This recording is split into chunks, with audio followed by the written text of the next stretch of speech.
On the spot 24 के digital media में आप सभी दर्शकों का हार्दिक स्वागत है। सुभाष मुंडा सीपीआईएम के युवा नेता जिनकी हत्या 26 जुलाई को रात 8 बजे कर दी गई थी और एक सप्ताह के बाद अपराधी पुलिस की पकड़ से बाहर हैं।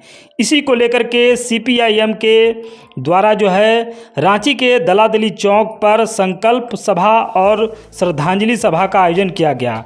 वहीं सभा में सबसे पहले कॉमरेड सुभाष मुंडा की प्रतिमा का अनावरण दलादली चौक पर किया गया और इस अवसर पर सीपीआईएम के वरिष्ठ नेता और पोलित ब्यूरो सदस्य वृंदा करात श्रद्धांजलि सभा और संकल्प सभा में शामिल हुई, जहां उन्होंने सुभाष मुंडा की प्रतिमा का चौक पर अनावरण किया। प्रतिमा अनावरण के बाद सीपीआईएम के नेता और वरिष्ठ नेत्री वृंदा करात के द्वारा सुभाष मुंडा की प्रतिमा पर माल्यार्पण किया गया और श्रद्धासुमन अर्पित की गई। दूसरी ओर दलादली चौक पर ही सीपीआईएम के नेताओं के द्वारा संकल्प सभा का आयोजन किया गया, जहां सैकड़ों की संख्या में लोग शामिल हुए।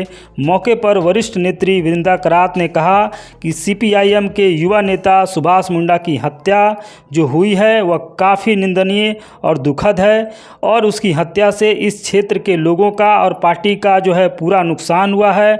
आगे उन्होंने कहा कि सुभाष मुंडा कम उम्र में उन्होंने प्रसिद्धि हासिल की थी। वह सीपीआईएम के नेता के साथ साथ आदिवासी अधिकार मंच के सदस्य भी थे और उसकी हत्या के बाद देश विदेश से शोक संवेदना आई है। हम मांग करते हैं सरकार से कि जल्द से जल्द सुभाष मुंडा के हत्यारों को पकड़ा जाए और उनको न्याय दी जाए। आगे नेत्री वृंदा करात क्या कह रही हैं, सुनिए। लेकिन इसके अलावा बाहर भी मेरे पास कितने मैसेज आए हैं।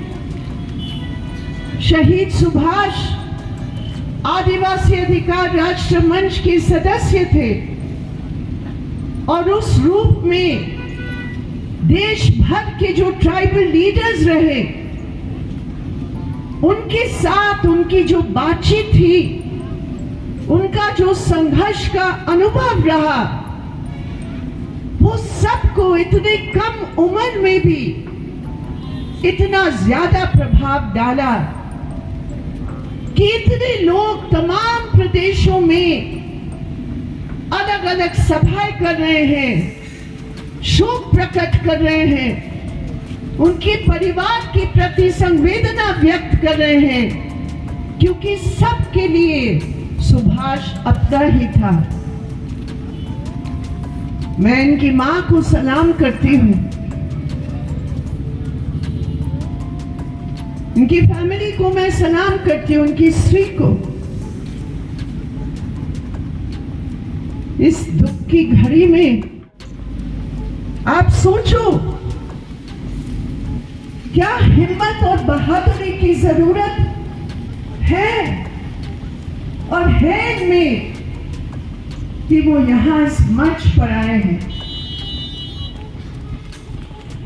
उनकी स्त्री यहां मौजूद है।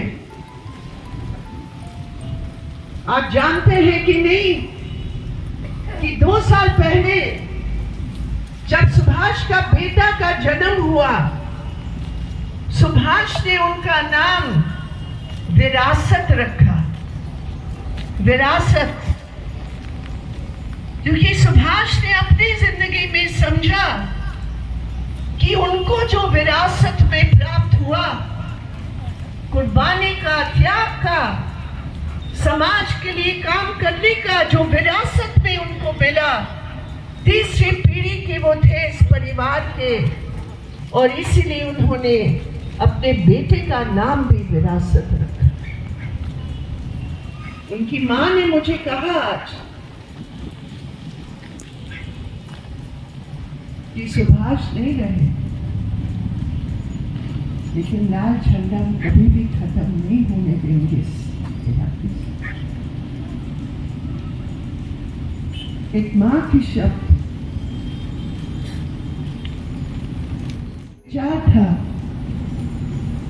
जो इतनी कम उम्र में सुभाष को उस रास्ते पर लेकर पहुंचा दिया जहां वर्षों तक लोग नहीं पहुंच सकते। 34 साल में सुभाष ने लोगों के दिल में एक जगह प्राप्त